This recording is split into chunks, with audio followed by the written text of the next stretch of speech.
Cualquier habitante de América Latina podría pensar que se trata de la iglesia más grande del mundo. Sin embargo, no es así.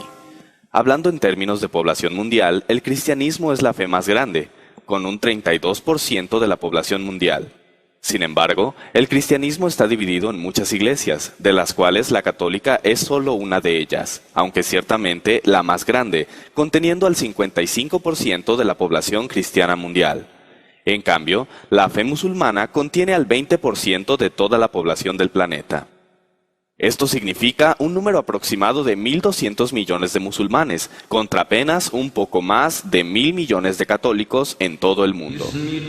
Evidentemente, la fe musulmana tiene mayor número de adherentes que la Iglesia Católica Apostólica Romana. Sin embargo, este punto nos lleva a una pregunta que le quita el sueño a muchas personas. ¿Por qué la fe cristiana está dividida? O lo que es lo mismo, ¿por qué hay tantas denominaciones o iglesias cristianas diferentes? Para conocer la respuesta, debemos remontarnos algunos cientos de años atrás, hacia la época del mismo ser que ha dado origen a la fe mayoritaria de un continente en el que ni siquiera nació, Jesucristo. Jesucristo nació judío, pueblo que posee una fe propia conocida como judaísmo, por lo cual Jesucristo fue educado creyente de esa fe. Significaba que adoraba en las mismas sinagogas que sus compatriotas. Los problemas comenzaron apenas cundió la popularidad de Jesús como el Mesías esperado, el Hijo de Dios, pues los dirigentes de la iglesia judía nunca le creyeron, y más creció su odio hacia él debido a las críticas que él hacía de sus prácticas erróneas, y debido a que como Hijo de Dios, proclamaba tener la autoridad para llamar sus propios ministros, a cuyos principales 12 llamó apóstoles. Por lo tanto, los sacerdotes y autoridades políticas judías decidieron hacer con él lo mismo que habían hecho con casi todos los profetas anteriores, es decir, matarlo. Una vez que Jesús ya no estaba entre ellos, los apóstoles tomaron las riendas de las congregaciones, y podemos apreciar claramente que ellos ya celebraban sus propias reuniones de adoración separadamente a las de la religión judía.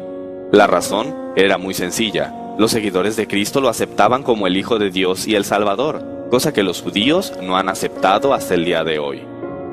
Después de la muerte de Cristo, los judíos continuaron persiguiendo a los cristianos. También los romanos se sumaron a la persecución.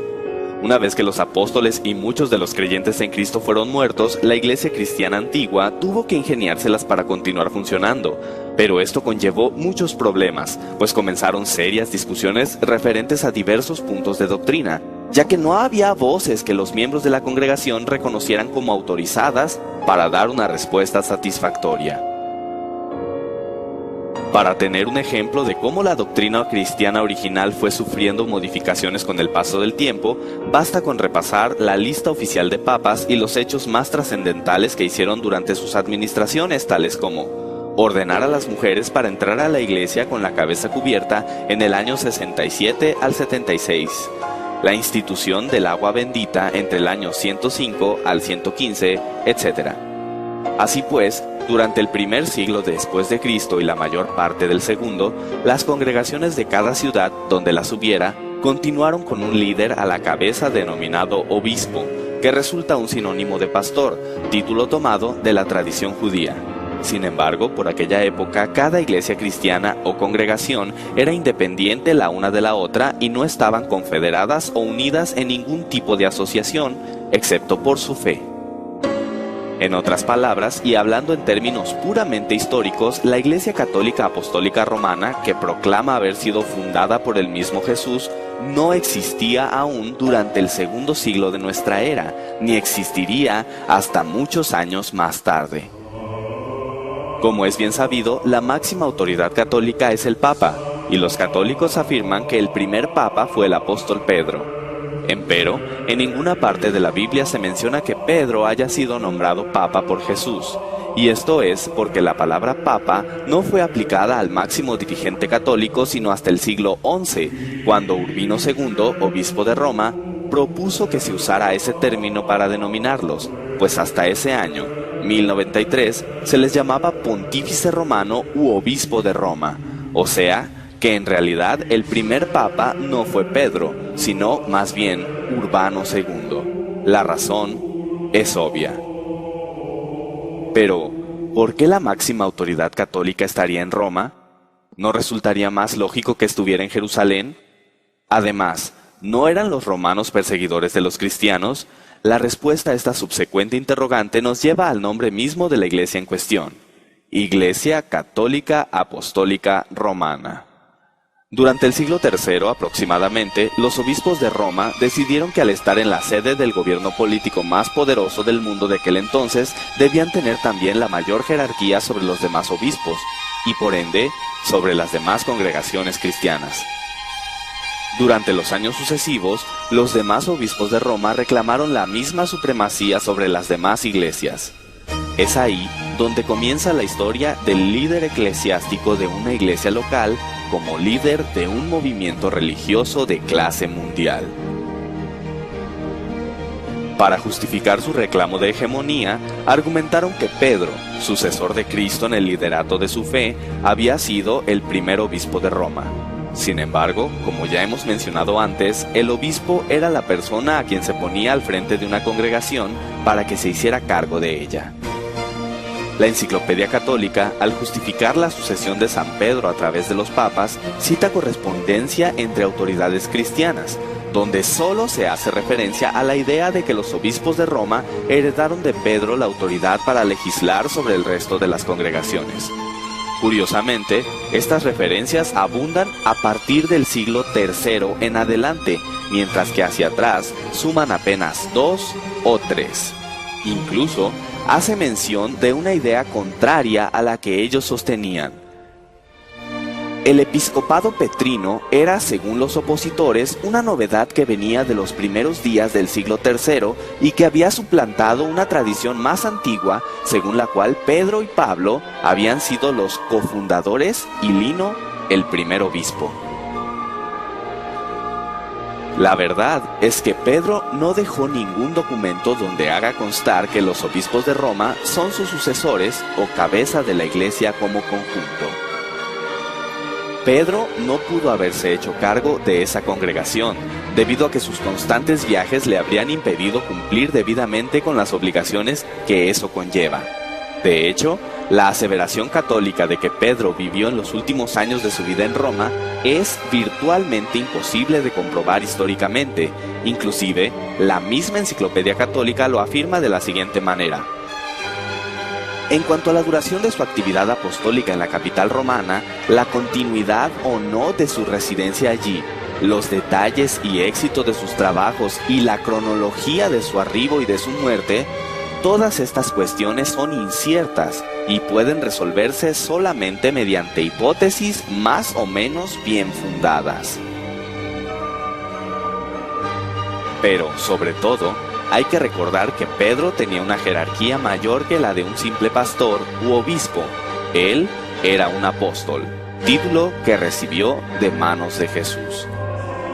Roma fue considerada sede de la autoridad cristiana desde el siglo III, pero no hay que pensar que eran aceptados por el gobierno romano. Como hemos mencionado antes, aún eran perseguidos tanto por judíos como por romanos. Sin embargo, la situación cambiaría drásticamente, cuando en el año 313 un emperador decretó el fin de la persecución hacia los cristianos.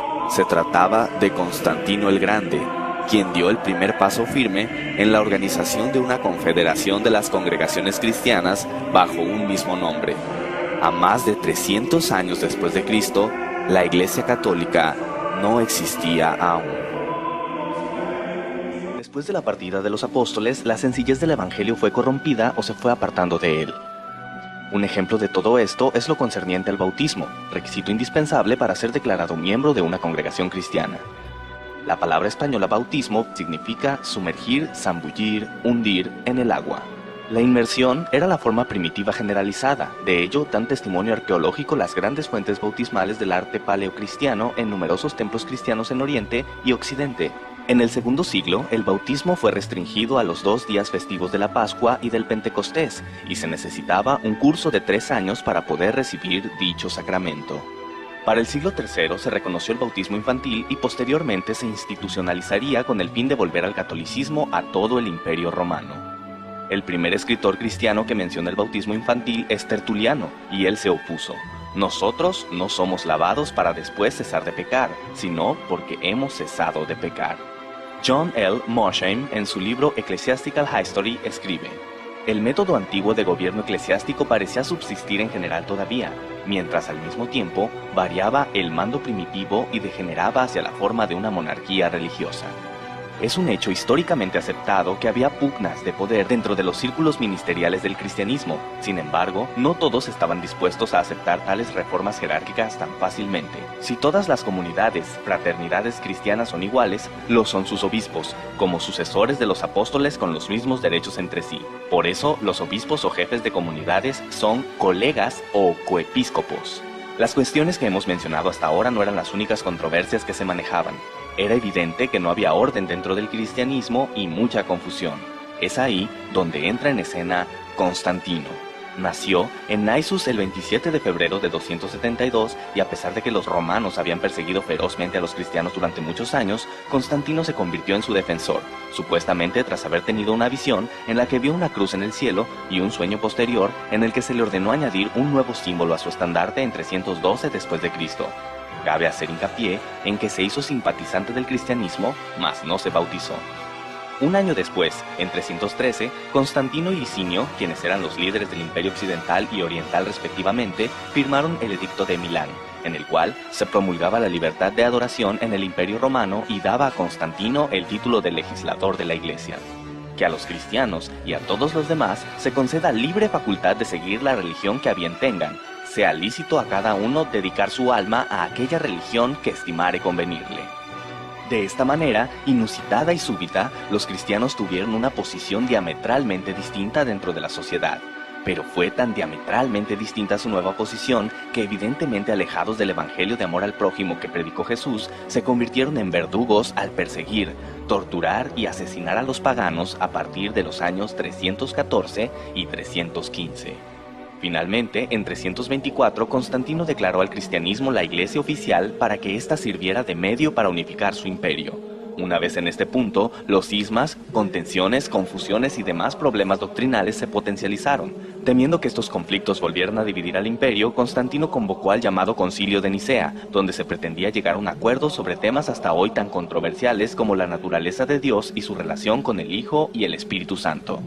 Había diversas facciones que proclamaban opiniones al respecto, y el emperador Constantino, aunque no entendía los detalles de las discusiones de teología griega, notó que el grupo de Atanasio no cedería, y sería complicado mantener el orden del imperio. Por esta razón, y aconsejado por Ocio, decidió en favor de Atanasio, proclamando que Jesús era consustancial con el Padre. Con esta fórmula como base, se compuso el credo niceno en el que se resumía la doctrina cristiana, porque así como la verdad cristiana nos compele a reconocer a cada una de estas personas de ser en sí misma Dios y Señor, así también la Iglesia Católica nos prohíbe decir que hay tres dioses o tres señores.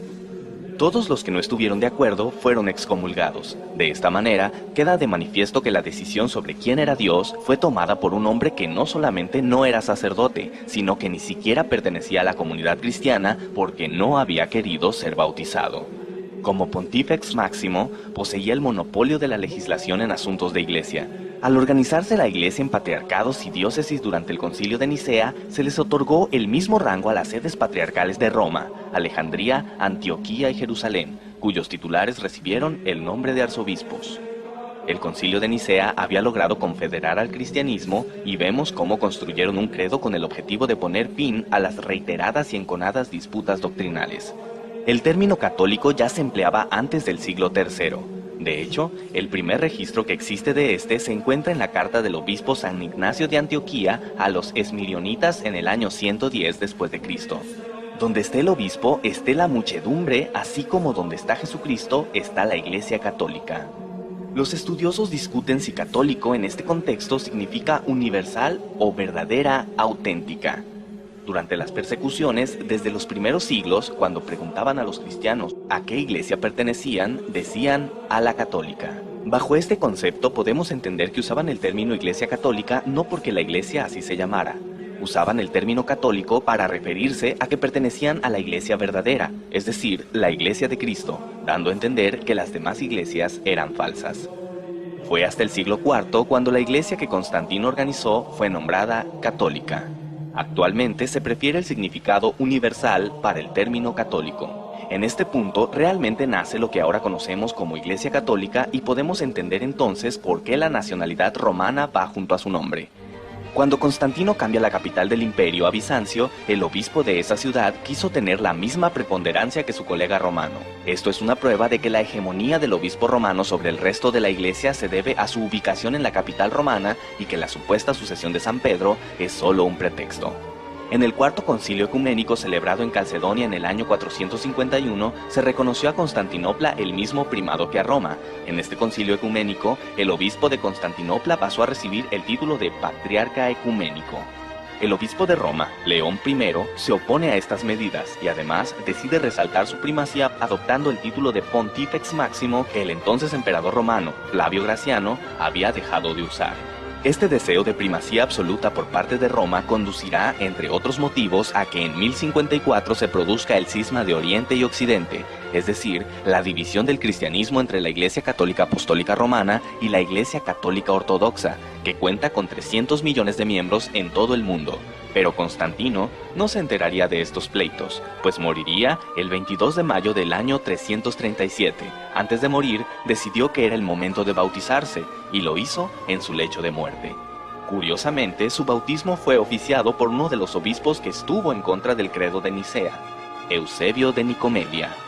En vista de todo esto, podemos decir que el gran gestor de la Iglesia Católica Romana no fue ni Jesús ni Pedro, sino Constantino, este emperador que vivió varios siglos después de ellos, pues fue él quien organizó a la Iglesia y determinó la base doctrinal que de todos modos seguiría sufriendo muchos cambios aún hasta nuestros días. Los cristianos obtuvieron libertad de adoración gracias al Edicto de Milán, pero la Iglesia Católica dejaría esas libertades de lado al exterminar implacablemente a cualquier persona o nación que se interpusiera a sus intereses o que profesara creencias diferentes a su doctrina.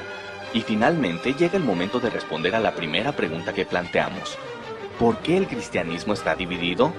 Podemos concluir que hay muchas iglesias cristianas debido a personas que se percataron de que la doctrina predicada por la Iglesia Católica se distanciaba abismalmente del evangelio de aquel personaje que afirman fue su fundador.